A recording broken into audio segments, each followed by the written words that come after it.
দর্শক, মালয়েশিয়ায় রয়েছেন আমাদের সহকর্মী সাইফুল রিপন। সেখানকার পরিস্থিতি জানাতে সরাসরি যোগ দিচ্ছেন তিনি। সাইফুল, মালয়েশিয়ায় প্রধানমন্ত্রীর কি কি কর্মসূচিতে তিনি অংশগ্রহণ করেছেন এবং কি কি কর্মসূচি রয়েছে আরো সব মিলে জানাবেন। কিন্তু সফরের দ্বিতীয় দিন এবং আজকে কিন্তু শেষ দিন। কিছুক্ষণ পরেই এখন মালয়েশিয়ার সময় অনুযায়ী বেলা 2:30 বাজে এবং 3টার দিকে কিন্তু তিনি মালয়েশিয়া থেকে চীনের উদ্দেশ্যে রওনা দিবেন। ইতিমধ্যেই কিন্তু প্রধানমন্ত্রী, মালয়েশিয়ার প্রধানমন্ত্রী এর সাথে তিনি সাক্ষাৎ করেছেন এবং সকালবেলা 8টার সময় তো প্রধানমন্ত্রী যে কার্যালয় পুত্রজায়াতে সেই কার্যালয়ে বাংলাদেশের প্রধানমন্ত্রী তারেক রহমান টসে করে যান। এখানে তাকে লাল গালিচা দিয়ে বরণ করা হয় এবং দ্বিপাক্ষিক যে বৈঠকটি সেই বৈঠকটি অনুষ্ঠিত হয়েছে এবং বৈঠকের পর দেশের প্রধানমন্ত্রী কথা বলেছেন এবং তারপরে কিন্তু প্রধানমন্ত্রী তারেক রহমান সেখানে সাংস্কৃতিক অনুষ্ঠানেও অংশগ্রহণ ভোজে অংশগ্রহণ করেন এবং এরপরে মালয়েশিয়ার যে রাজা রয়েছেন ইব্রাহিম ইস্কান্দার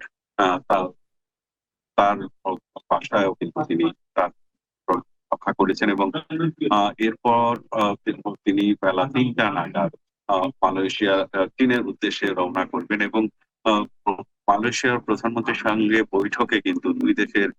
পারস্পরিক অর্থনৈতিক সহযোগিতা এবং আঞ্চলিক যে সহযোগিতা সেই সহযোগিতাগুলোর বিষয়ে দুই দেশের সরকার প্রধানের সাথে কথা হয়েছেন এবং তারা প্রত্যাশা করছেন যে সামনের যে বাংলাদেশের যে উন্নয়ন অগ্রগতি নিয়ে ভাবনা সরকার প্রধান তারেক রহমানের এবং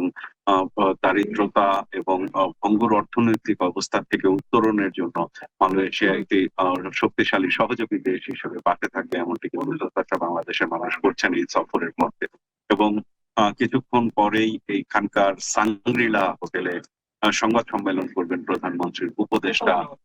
মাহাদি হাসান এবং তারই আনুষ্ঠানিকতা কিন্তু শুরু হওয়ার প্রস্তুতি চলছে এবং সেখানে পররাষ্ট্রমন্ত্রী অপেক্ষা করবেন এবং সেখানে সেই সংবাদ সম্মেলনে আসলে এই বৈঠকে আর কি কি বিষয় ছিল এবং পুরো সফরের যে বিষয়গুলো নিয়ে সেই বিষয়গুলো নিয়ে কিন্তু আরো বিস্তারিত ব্রিফ করবেন কিছুক্ষণ পরে এবং সেই ব্রিফিং এর মাধ্যমে আমরা জানতে পারবো যে পুরো সফরটিতে আসলে কোন কোন বিষয়ে কথা হলো এবং কোন কোন বিষয়ে সহযোগিতার পারস্পরিক সহযোগিতাকে সাথে নিয়ে সামনের দিকে এগোতে যাচ্ছে মালয়েশিয়া এবং এবং বেলা 3টা নাগাদ কিন্তু প্রধানমন্ত্রী তারেক রহমান এই সফরের অংশ হিসেবে কিন্তু মালয়েশিয়া থেকে আবার চীনের দেশে রওনা করবে। তো এই ছিল আমার কাছে এখানকার সর্বশেষ পরিস্থিতি।